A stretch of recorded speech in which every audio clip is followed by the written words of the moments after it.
Да, жив здоров, я чувствовал вашу каждую, я чувствовал каждого из вас, кто думал о нас. Каждого, правда. Я медитировал 6 дней и был у каждого из вас в гостях. Каждого.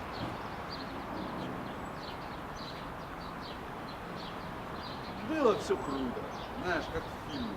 Но я тебе хочу сказать, Серега, что в фильмах показывают неправду. Я теперь знаю, как снимать такие сцены. Я точно знаю, что все не так.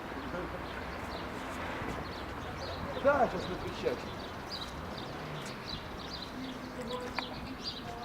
Сначала я сам себе не хотел верить, когда я зашел в камеру и увидел кровь там на стенах, там вот, матрас с дыркой, которая мне, как показалось, вместе с кровью, он прострелен. Я его поднял, но плитка вроде снизу нет.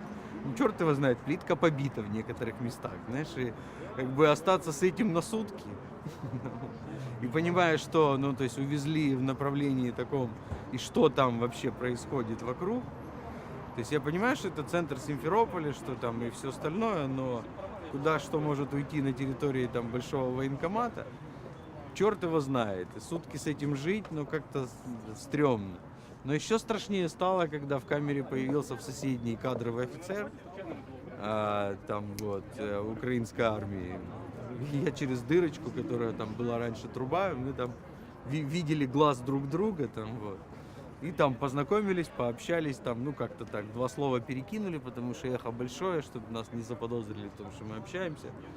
И он, ну, так, ну, достаточно в напряжении, очень напряженный. Вот, но на грани, то есть страх я видел в его глазах. Он сказал, теперь главное выжить. Вот тут мне стало действительно страшно. Все по Не было классике. бы это, конечно, в таком трагическом ключе, но ты прекрасно похудел. Ты знаешь. Хорошая неделька. Знаешь, как это? Разгрузочная неделька. Ты не уроды, понимаешь, не уроды. Такие же люди. Такие же? Ну, Такие же, братья. Ну, послушай, ну сколько там их? Вот сколько там, ну их я имею в виду, тех, кто родился в Украине, тех, у кого дедушка украинец, мама украинка, прадедушка украинец. Сколько их? Да их пол России. в этом плане, да, конечно. Но это же не пол России взяли, скрутили тебе руки и